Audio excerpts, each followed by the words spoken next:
Today I'm joined by Moushaumi Robinson.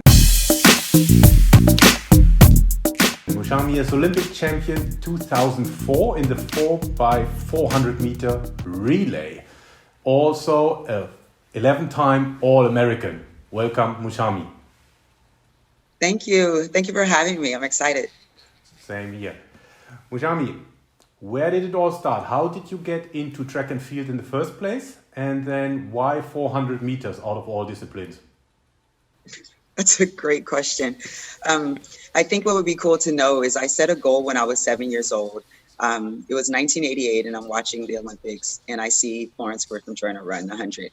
And I just remember seeing women run fast, and to see that as a little girl, that's just amazing to see the body of a girl, right, move that fast.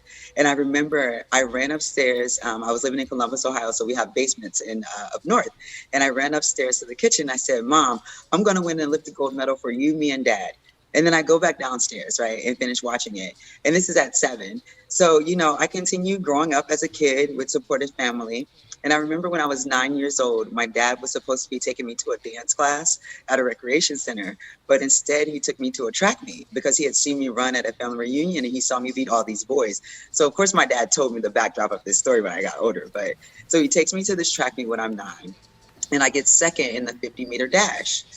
I qualify for like the Hershey, Pennsylvania Nationals, but at the time my parents couldn't afford to take me. So we didn't get involved in track and field at all. It was just like, I think for my dad, it was confirmation like my daughter has talent, or, this is something I really need to pay attention to, right? But of course, my mom thought I was at dance class. So we come home with like this ribbon and everything. She's like, what? She's like, honey, we can't go to that. So, like I said, I had a supportive family. They focused on my grades and academics. And when I got to 7th grade, when they started organized sports, that's when I actually started running track. I played basketball first in 6th grade, but track was started like organized in 7th grade. And then I ran summer track when I got to high school. So I got really more involved with track and field. I think what got me for the 400 is when I was in high school, like I said, I enjoyed being good in middle school. And when I got to high school, my high school coach told me after my freshman year, he says, the 400 is the real race. And I think you can win the 400. And I'm like, all the way around? Like, I like the 1 and 2. He says, the real test of discipline and strength are people who run the 400. If you can become great in the 400, you've become a great athlete. And I think to hear that at such a young age with the desire to just be the best in what I did, it was like reverse psychology. He was like, I'm like, sign me up. Which one is it, right? As opposed to, like, if you say that now, I'm like, no, right? So that's what really started my path in owning and enjoying the 400. It was my way to push my maximum limit in a space that I already committed to be successful and young. So that's kind of the backdrop of how it all started for me. Just simply going to not dance class into a track meet at 9, right? That did it. Really cool. Yeah, I had a few quarter milers here before, and all of them said that the 400 that really tests your grit. In your life as an athlete, what was your darkest moment? My darkest moment, and I thought about that as a question, and when people ask, I think we go through different ones. Some leave more of an impression, some are more life-changing. The one that I remember the most is when I did not make the finals of the 400 in the 2008 Olympic trials. And I remember, and it was to my teammate that I lost the spot out on, to Sonia Richards-Ross. So if I had to lose the spot, what an honorable athlete to lose the spot to. But I was very prepared. And I think when I crossed the line, knowing they took the top 4 and I was 5th, and I was only hundredths of seconds off. That for me, I think I stood at that line forever, wanting the results to change, knowing I hadn't made it to the finals, because that ended, my 2008 journey. And I never saw that. And so for me, it was a very humbling, very internal understanding of myself as an athlete, because again, I never saw myself not being on the team. I just won a medal at the last game. So not making the team, not only not making the team, not making it to the finals was never a thought. So I had to really go deep inside because I was really broken. My agents, they were standing there waiting for me, and it seemed like an eternity that I stood at the line. And I remember I just fell into her arms and I cried, and they took me back, and, everyone was congratulating me on how well I had done. But to me, well was having made the team and winning another gold medal. So I really had to go inside and do some reevaluating of self as to why I did not get accomplished a goal that I set, and then how to reprogram my mind to not let that keep me in a place to not be able to come back and be successful. So that was probably one of my darkest moments in terms of developing as an athlete in the understanding of self and where self meets the competition space, and how to transfer the emotions of your will, your desire, and the totality of the efforts that you put behind it. And it's not just in that moment, it is truly the process. You can't get to that moment and assume the expectation that you have will arrive. Every single day on the road to that spot, you have to be intentional about the why and the how. You can't let up on the why and the how. And that was something that I learned. I think there was a level of complacency because I had won already. Not that it should be given to me, but that maybe no one else wanted it as bad, or what I was doing was going to be enough as opposed to going to the next level. So that was a very introspective moment, not making that finals in the 400 in 2008. And how long did it take you to recover from it? I would say, in earnest, I probably think in 2010, because I didn't have a strong season in 2009, and I think that was the part of the rediscovery, and coming to a pro athlete, where my place is. And it was the summer of 2010 that I really broke out. I skipped the U.S. trials because it wasn't a world championship year, and went straight to Europe and ran some of the most fantastic 400 and 200 races in places I'd never had an opportunity to see. So that really allowed me to open myself up as an athlete and be open to different opportunities, different ways to become successful. And I think that in 2008, I hadn't seen all the routes to success. And by that time, in 2010, I was able to really reap the benefits of being successful, whether I was at an elite level A meet or a level C meet. I was able to be present in all the opportunities and see my races as a race, because a 49 in a C meet or a Diamond League meet, it's all the same, 49 seconds, it's 49 seconds. And so it really changed my scope and my attitude about how I approach my season in competition. And I really enjoyed the rest of my career in a much more full way.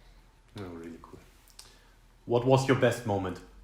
Oh, man, I would probably, people would say like winning the Olympic gold medal or running at that moment was probably my best moment. It was one of the most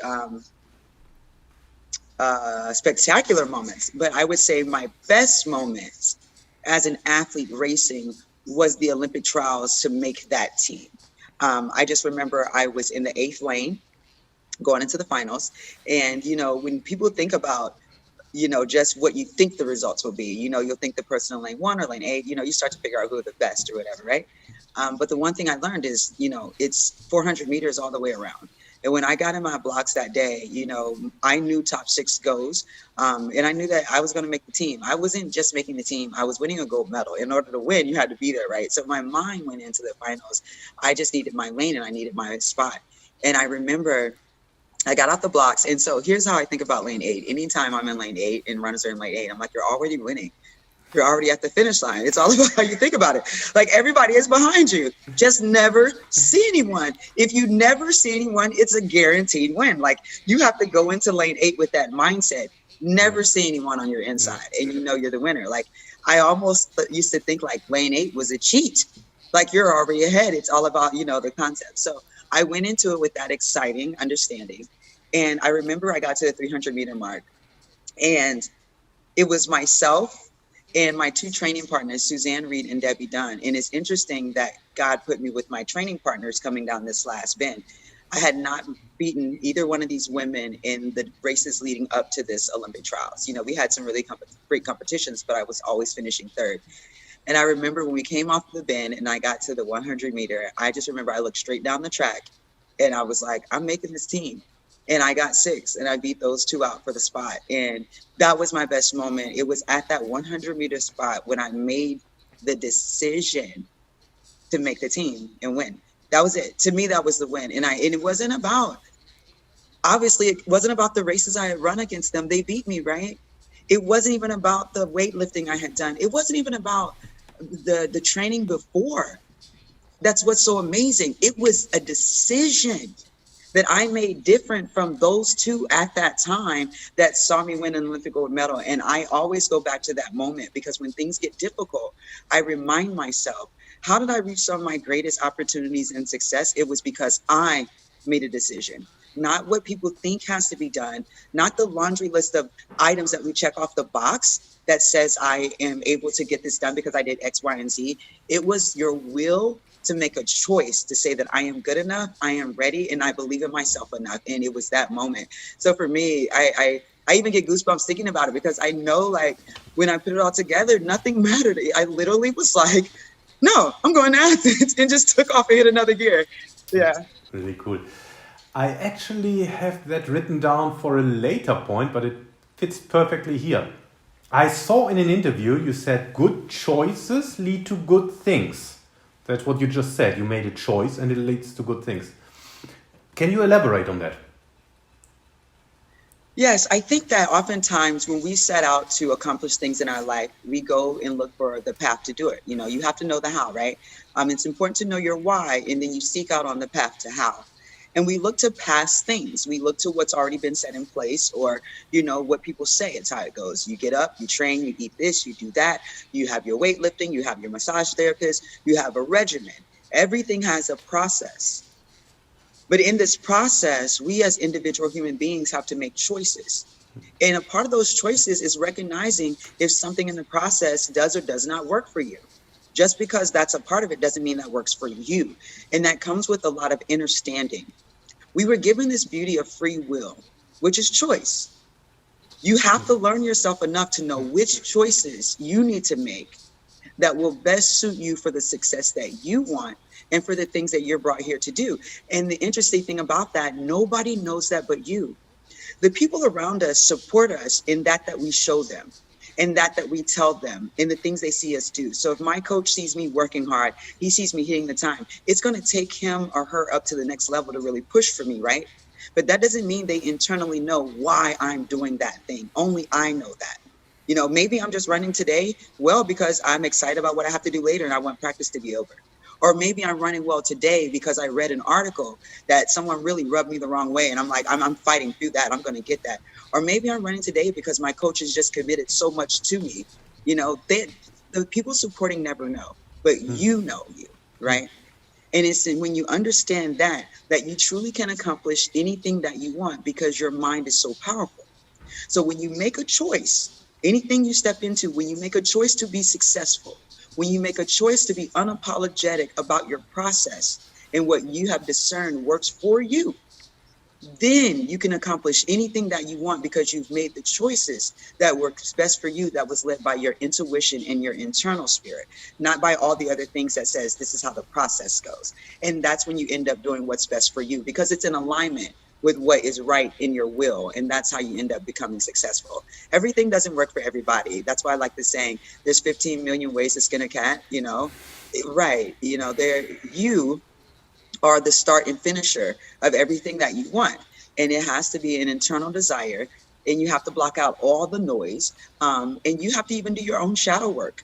You have to be that individual that's honest to say, you know what, that wasn't a real good choice today for what I'm trying to get done. How can I redirect that?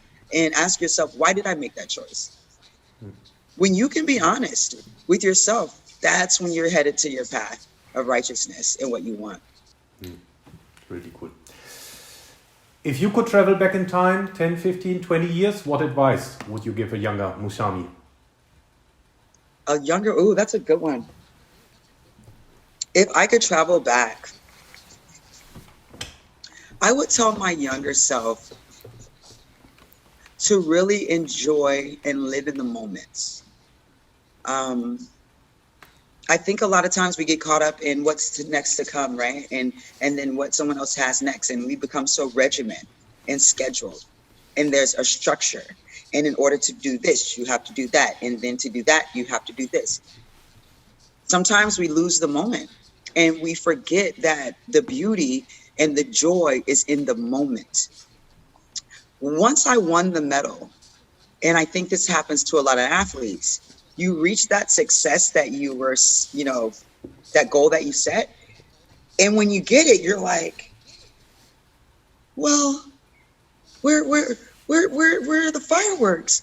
Where are the, you think in your mind, it's constant fireworks for the rest of your life as you walk around, right? You have this music that plays behind you that everybody hears, right? In your mind. But that's not it. Um, you have to really own those hard workouts. You have to own the tough emails of rejection that you receive to know that that rejection is something better. That's living in the moment. You have to see that not only are the beautiful accomplishments your moments, but those things that maybe unsettle us because that's what makes us better. And when you live in those moments, that's when life is full. And I look back over times that I've won races and times that, I've accomplished a lot of things. And I look back over it now and I'm proud of those things. But I remember my mom would always say, honey, you should be more excited about what you've done. Or she would always tell me she's so proud of me. And she'd be like, are you excited? And I'm like, yeah, mom, I'm happy. But I now understand what she means. My mom was like, nothing else matters. Stop right now. Enjoy this. It's okay to love this moment. It's okay to laugh about it. It's okay to not think about, the next practice or not dissect the next race or not, read the next article. And so I would tell my younger self that. And not that I missed enjoying it. I think I could have really had a fuller and richer experience with others if I would have experienced it more in the moment, because I think I led a lot of people in how to deal with me. If I was ready to move on, my teammates, my coaches, my friends, everybody supported me in the moving on.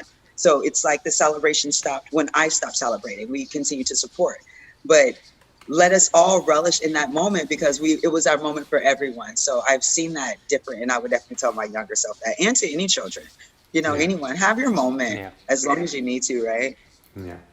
That is actually an answer that comes back quite often, that being in the moment is something people would like to have done. But I guess it's also a balancing act. Huh? You're very driven and chasing your goals. So you're focusing on something in the future and then just to be in the moment. So it can be challenging, I believe, for high performance.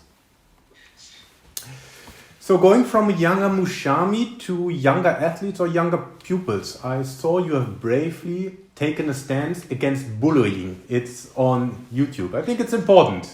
Tell us more about that. After teaching in Orlando, Florida, I teach in the 8th largest school district in the nation. And after teaching for a decade, the conversation, the young people, I opened up a space for them to have a candid conversation. And I created this space in my class called The Circle, where students sat in the circle every Friday and I let them talk about anything they wanted and nothing was off limits. And the conversation about, bullying, harassment, being scared, feeling insecure kept resonating. And it was about 2014 that I just asked the young people, I'm like, is this a thing? And they're like, is it a thing? Yeah, And so I said, well, how do you think we can make the world better? And the kids, all of them kept saying, let's deal with bullying, make school safer, deal with bullying, make school safer. So I had to ask them, what does bullying look like now? Because it's not what we thought. And we as adults have to educate ourselves about what it looks like to our young people. And to our young people, it is the subtle, nudge in the hallway, or the student that's walking by themselves and walks up on the group of students that, talks about their shoes or picks at them in a group. And, the teacher doesn't see this, the coach doesn't see, they're not going to come home and tell mom and dad, but it internally affects this young person who sees these students every single day for 180 days. And heaven forbid, they've rallied the troops of other peers to have this little nitpicky thing going on throughout the day, right? And so when kids are sharing this real space, I'm like, this is an issue. Well, as time went on, what I noticed was an issue. It was not just the incidents of bullying and how it was affecting their self-esteem. Their self-esteem was affecting their willingness and desire to live. And when I started to see the incidence of suicide rates start to climb in our teenagers, to me, I was astonished, because I know it's something that we are not aware of. Because when I hear a lot of adults talk about bullying, they don't even think it exists. And then they want to think of just maybe cyberbullying, but it has become a thing in and of itself. It happens with us as adults, but we have the ability to walk away, to turn things off and to set demands that young people really haven't found their voice yet. And really, we haven't given guidance and support to help them know that that's what they should do. It was Yes. in 2017 during the hurricane that I had a student athlete who had been my student a year before. I had given her a journal to write in because she was struggling through some things. And I told her a good release is to write in a journal. And during the hurricane the following year, unfortunately, she committed suicide while we were away. And like I said, she had been struggling with some things. And I knew had we been in school, she would have been able to come to me and a couple of her ROTC um, officers and share her struggles. And it was in burying Jasmine and the loss of Jasmine that the students came and asked me, would I make the circle a club for the school? So I approached the administration about it, and they were a little unnerved about me having such a large space for the students, but it was definitely needed. So I went home that same day and was highly disappointed in my administration. And I sat on my couch, I was watching Shark Tank, and I was in tears. And I said to God, I said, you know, this needs to be something bigger, you know. And I called it All Ears. And what I said is, it's not just going to be a circle. It's going to be a standalone building where kids can come and sit and talk in a circle on 3 different time frames. It's going to be open from 1 to 9:30 p.m. We're going to have a computer lab where kids can come do homework. We're going to have a workout room where kids can come and work their bodies out. We're going to have a dormitory style area where kids can sleep if they need 8 hours of sleep. We're going to have a Zen garden and a botany area where kids can grow. And then we're going to have a cafeteria. And I sat there, and this all came to my mind in 45 minutes through my tears. And I said, how can I get the world to know about this? What can I do? And God said, get a camera in your face. And I said, how can I get a camera in my face again? And the universe said, run again. And then right after the universe said, run again, the universe said, win again. And so it's been since 2017 that I have really been dedicated to rebuilding my body, given my age, having retired or stepped out of competition in 2016.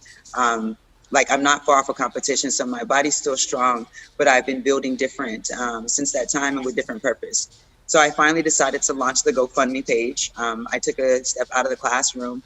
And so I've been training differently, preparing to bring to the world why I'm back out here, using my body to let the world know we have to allow a space for our kids to save themselves. We don't have all the answers, but our children are so brilliant around this world that if we bring a space for them to take care of themselves, they will have the wherewithal to get themselves to a safe space to find the healing or the connectivity that they need. It's amazing that the innocence of a child, they know how to heal more than we do. They can learn some self healing and build the space for it. So that's what All Ears is. And that's why I'm back on the track, because we have to save our generation. They're our future. We have to impart something different on them, and they're looking for us to do it. And the thing about it is, we need them more than ever. They are the ones that are going to cure cancer.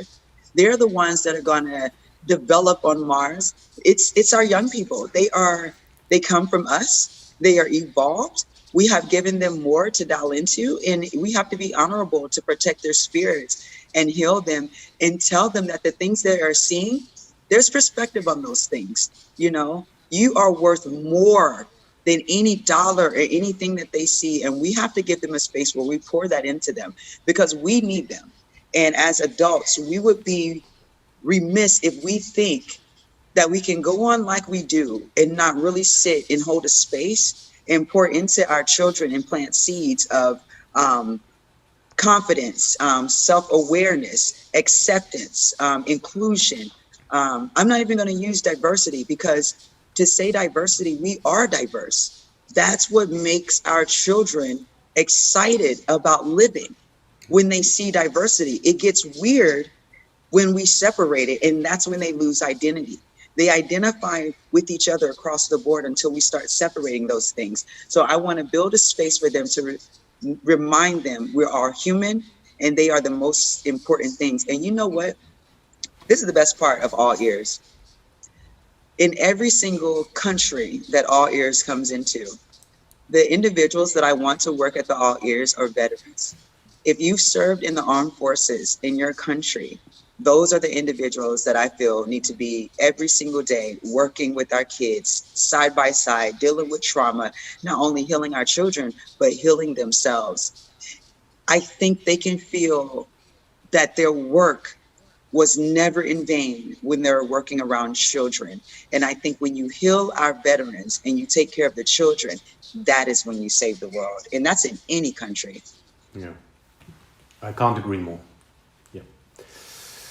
So we talked about the 400 meters teaches you grit. What are the habits that make you successful next to grit? Discipline, forgiveness of self, and perseverance. And let me say something about the perseverance. Perseverance doesn't mean that every day I get up and I have my best workout. Perseverance doesn't even mean I get up and even maybe work out. Perseverance is getting up to say, I'm going to accomplish this goal. This is my goal. And everything that I do in this day is moving me closer to that and not negotiating that. That's perseverance. Because maybe that's just sending the follow-up email and drinking the right amount of water and remembering to do that on my off day. Maybe it's when I'm supposed to be resting, I'm really resting with the intention of resting. That's perseverance, and that's coupled with the discipline of that. I think we get afraid of the word discipline because we're looking at someone else's discipline for us. Discipline is doing what you know you need to do for you with the perseverance and knowledge and awareness of everything isn't always perfect or scripted. That's where the forgiveness comes in. Because you have to be forgiving of yourself when you think that, oh, I didn't get this done today. Well, if you get to open your eyes tomorrow, get it done. And then if you don't get it done, guess what? It's not going to be the end of the world. And you know why I know that? Because when I wanted to make the team, I made a choice. And to know that in making that choice in that moment supersedes anything that you want or anything that you think you've done. That's how powerful the mind is. So the thing I would tell people, that grit is that discipline of the processes that you put out for yourself. The forgiveness of when you think you've done something that doesn't go with that process, that you forgive yourself to say, it's my process. There's nothing wrong with this process. Let me reevaluate this process. And the perseverance is to do that reevaluation, celebrate self, learn from the losses, and grow forward.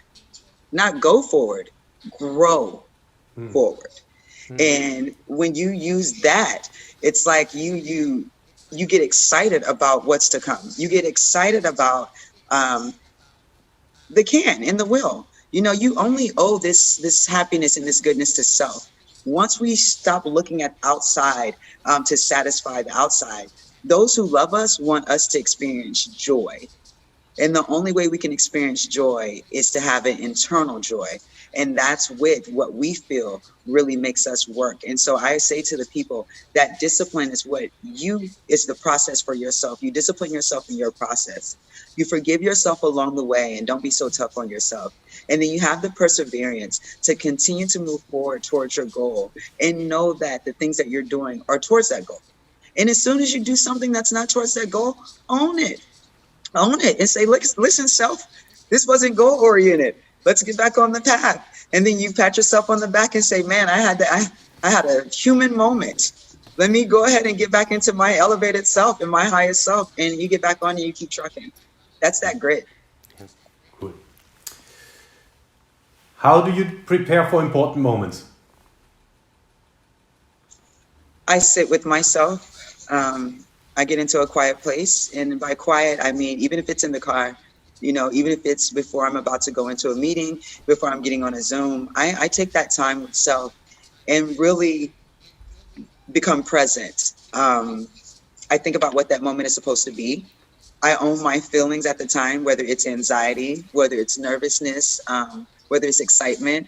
So I can be present with my feelings and acknowledge them because I want to know why they're there. So I can own the moment and I can be present with the individuals in the moment, particularly because I know oftentimes we are not present. as people. And when moments are of importance and have strong value, if no one else is present in that moment, I know that my spirit and myself needs to be present. And so I have to sit with self and be in a still space so that I show up in the most beautiful space for people, no matter what that time is, no matter what we're talking about, so that the value that the universe has me therein is fully realized and enriched because of my presence. And so I think in order to do that, we really just have to take a little bit of time. And I'm not talking about 20, 30 minutes. It could be as simple as 5 minutes. It can be 2 minutes. But it is really me owning, okay, Moushaumi, let's do this. Let's have this meeting. Or, okay, Moushaumi, you're getting ready to have practice. Or, okay, Moushaumi, this is the time. This is what you've waited for. What do you need to do? How are you showing up in this space? How do you want to show up in this space? How do you need to show up in this space? And so doing that, like I said, I think people experience me fuller and richer and get out of the experience from me what they're supposed to. And I receive the same. So, yeah. Cool. That's my little thing. Let's move from preparing for important moments to making important decisions. I saw something really cool, which is when you had to decide which university to choose, you were supposed to flip a coin. But then you actually didn't really flip it, huh? So tell us about that. So I was doing this internship my senior year in high school, and it was at Merrill Lynch. And so me and another student, we worked for 3 stockbrokers. So we built a beautiful relationship. So they knew I was up for these scholarships. They knew I had this beautiful opportunity. And it was one in particular. His name is Tom Polari. I'll never forget him. It was the Wednesday before the Friday. We were having my signing day, and it was going to be televised, and it was going to be, there's going to be this big thing. And I'm like, I don't know where I'm going to school. And he asked me, he said, well, have you decided, Friday's a big day, they were going to come. And I'm like, no, I don't know. So he calls me in his office. He's like, have a seat. He's like, what are your choices? I said, I'm stuck between UCLA and Texas. And he says, well, let's flip a coin. And I'm sitting there and I'm like, you can't flip a coin about such a life decision. And so he says, decide what side you want, Texas to be, what side you want UCLA to be. And I did that. He tosses the coin in the air, he grabs it, and he's like, okay, what school are you going to? Now, mind you, I'm sitting on the edge of the seat, and was willing to make this huge life decision off of a coin toss. That's what I laugh at myself about. I was really going to make the decision. Whatever that coin was, I'm going with it. I was like, this is the best, easy thing someone could have said. Okay, cool. It sounded absurd at first, but all the pressure just left when he put the coin in the air. So where am I going, Tom? That's what I'm thinking. So when he asked me, he says, so now where are you going? And I'm like, well, flip the coin over. Tell me. And he says, no, I'm not going to flip the coin. He says, you already know what side of the coin you wanted to appear. That's where you should go to school. And I sat there and I'm like, what is this guy doing? And then I had to be honest with myself. And that side was Texas. I loved UCLA. I loved and thought I wanted to go there, but it came down to internally to come up as Texas. So when I think about those important moments, right, in making important decisions, I go back to that coin toss. And it's not about what side I turn the coin over. It really is about what do I truly want. That's what that exercise helped me learn. Not the glitz and the glam, not the smoke screen, not what seems right, not what even feels good, but internally, what does my soul want? So when I have to make important decisions, or I do that moment where I sit still and I really have to go inside, because what I have to do is that comes with a level of honesty with self, because that means not always doing what I think I want to do, but taking the guidance of others, even when I don't understand it, to say, this is just what's best, because I feel it on the inside. It's not what Moushaumi wanted to do, but oh my gosh, this just works, right? And that's how I do it. I think about that coin toss moment and know it's not about what it flips over, but it's in your internal self speaks, and you have to listen to it. Yeah, really cool. Do you have a morning routine? I do. And people probably think it's crazy. So my alarm is set for 4:13 every morning. And it's because I see that number in time, and it's my birthday. So I looked the number up and I got real into it, right? And so I set my alarm. So every morning my alarm goes off at 4:13. And I now get up. At first I wasn't getting up with the alarm. I would get up and lay back down, but I get up now. And That is my quiet time. Sometimes I'll go to my yoga mat. And oftentimes I'll go to my yoga mat and just start with some deep breaths, just start acknowledging self and in gratitude.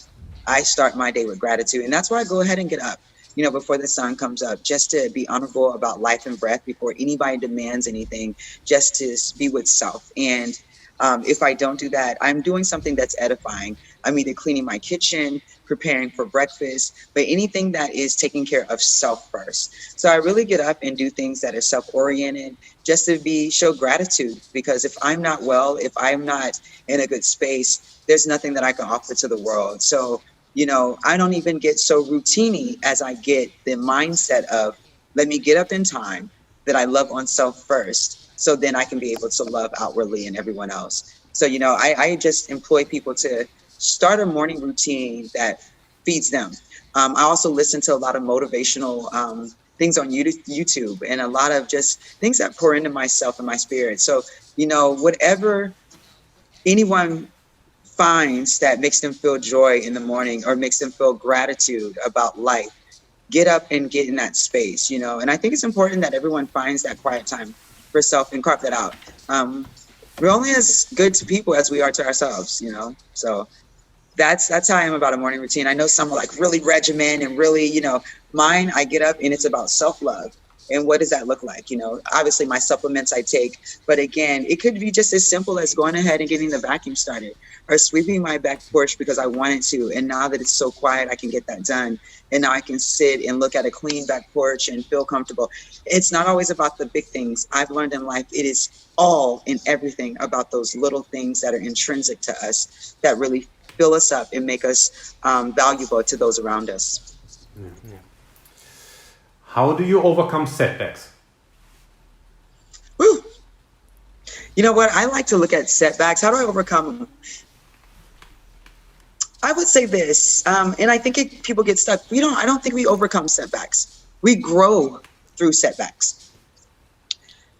To overcome means like you went back and then you climbed this like mountain.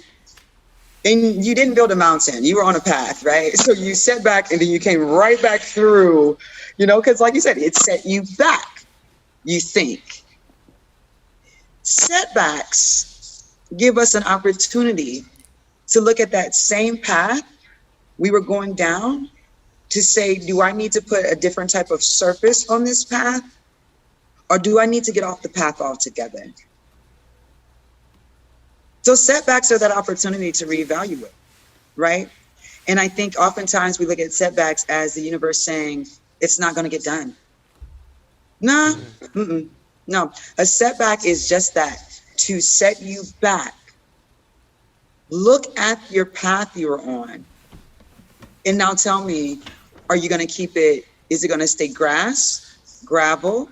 Should you pave it? Should you put marble on it? Do you keep it the same and just do something different? Do you keep it the same and change your attitude about your approach? Do you get off completely and get onto another path because the path you were on shouldn't even be where I was? Thank you for the setback. I would have never known, right? So we grow through setbacks. We walk through them. We don't overcome them because it's the setback that gives us the opportunity to reevaluate the path, so we can get right to where we're going. I think the setback is the universe saying, wait a minute. I know you were headed where you think you needed to be, but let me set you back. And while you're set back, I want you to take a look at this thing. Don't get bogged down in your setbacks. I needed that for you to come back here for a second and look at this path. Don't just fix that. I got that. I got you covered. But sit still for a second and look forward at what I'm trying to have you see and what you know you can create. I want you to do that a little different. Your spirit needs you to do that a little different. And so the setback is for you to really take a better picture of your own movie in life and redirect it how you want it to go. Who is your role model and why? Oh man, I think that changed over time. My role model, I would have to say that my role models are definitely all the women ancestors of mine that came before. I am my mother's child. I am my grandmother's child. I am all the women that have given life, that bring fruitfulness to this earth. I am you. I am those that I see around me. I look at people who persevere, and my role models are everyday individuals that I'm just blessed to encounter that day. You know, I really embrace living in moments, right? I take something from all of my encounters. I don't care if I'm at the 7-Eleven talking to the cashier and we have an exchange about how our day goes, because I always ask a question past a hey, hello, how are you doing? So you having a good morning? Because I don't know where that's going to lead. And depending on what they say, that could be my model for the day.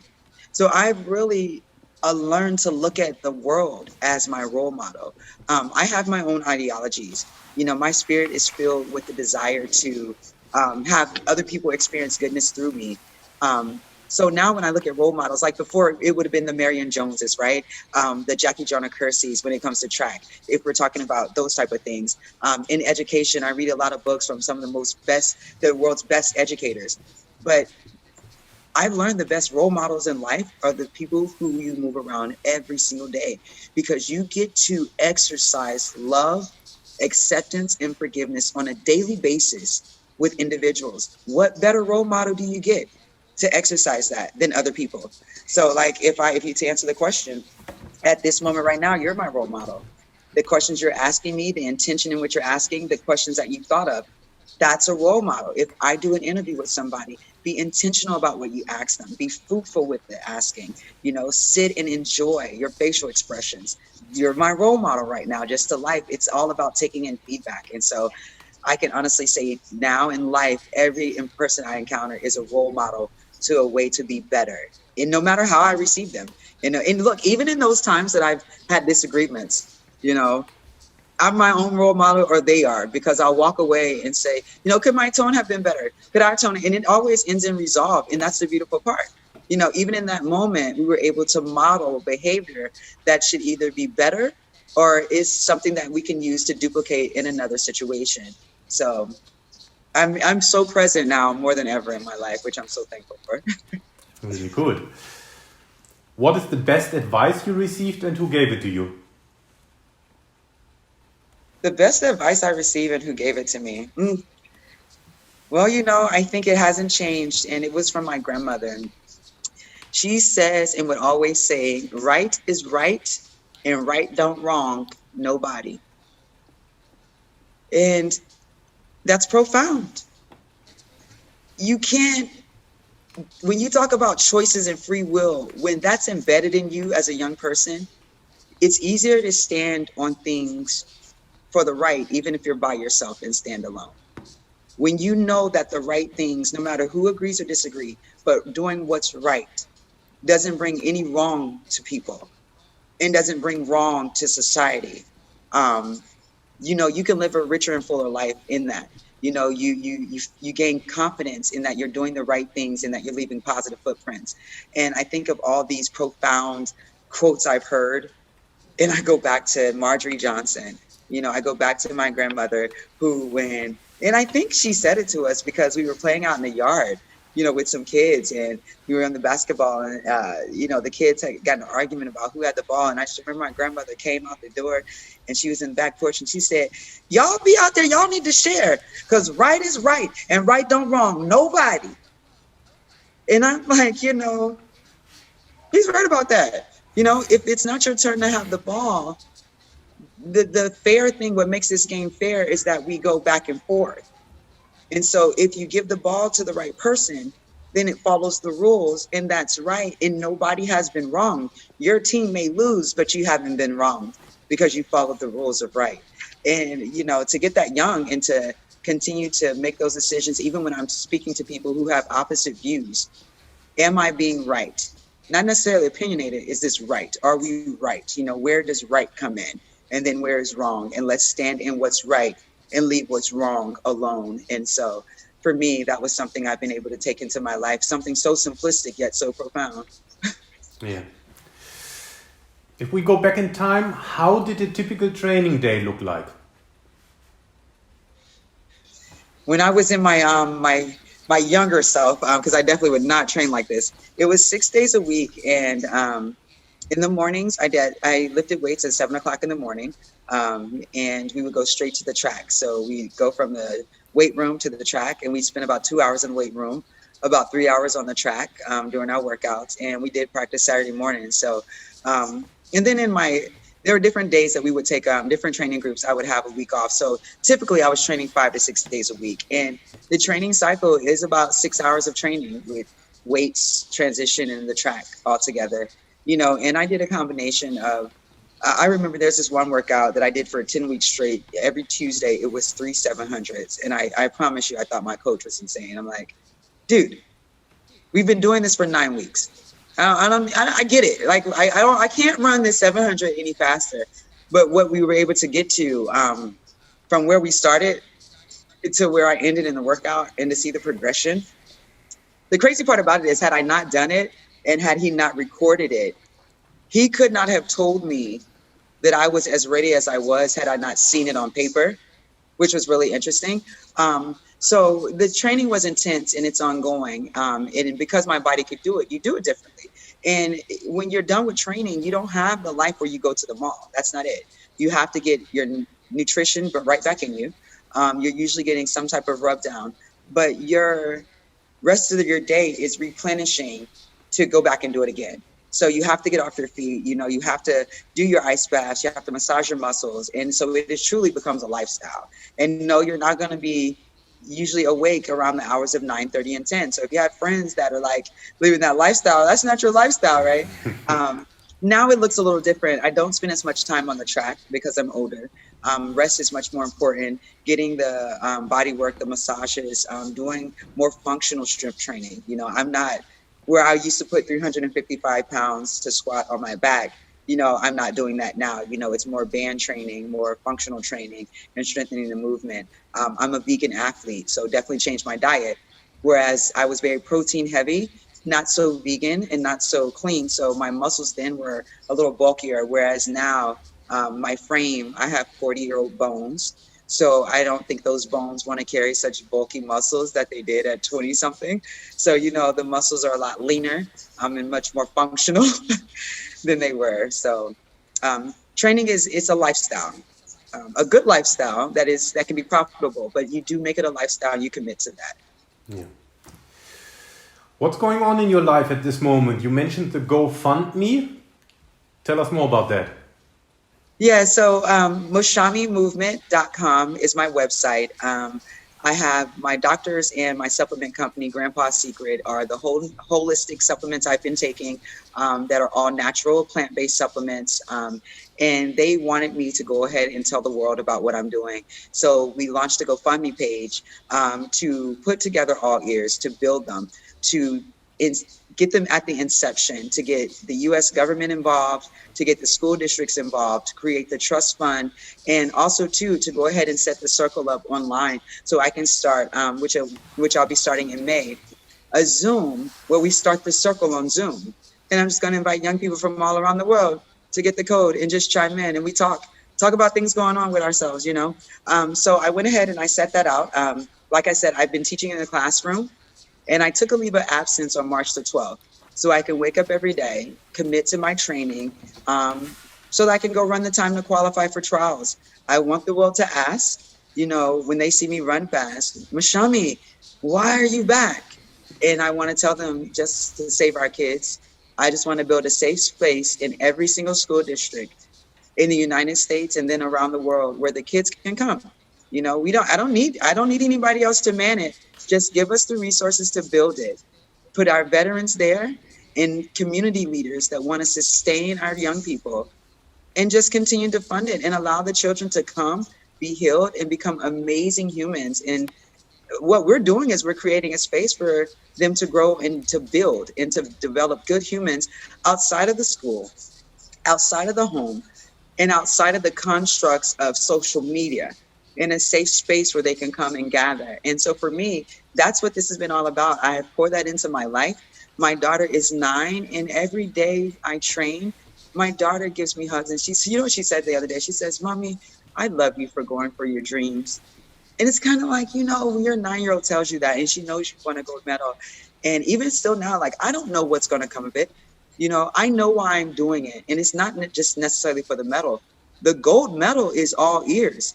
The gold medal is seeing that GoFundMe page reach that $300,000 mark. So now I'm calling city officials saying, here are the community leaders. You're putting in all ears because you guys are going to match this right here.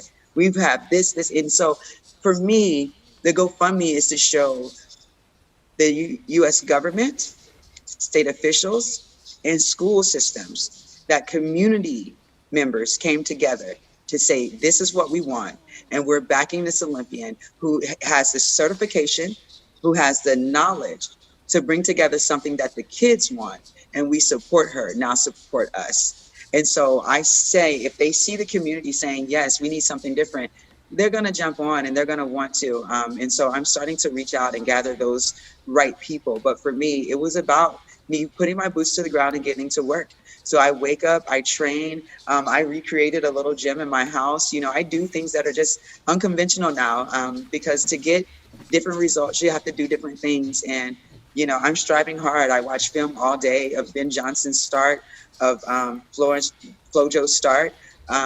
Really studying things different. I've dropped down to the 100 and 200, which gives me an opportunity to race different. I'm stepping away from the 400. I've spent 22 years racing such a beautiful race, and I built my body. My body is strong enough. And so it's been great being back on the track, feeling fast and not only feeling fast, just to feel the strength of Jasmine.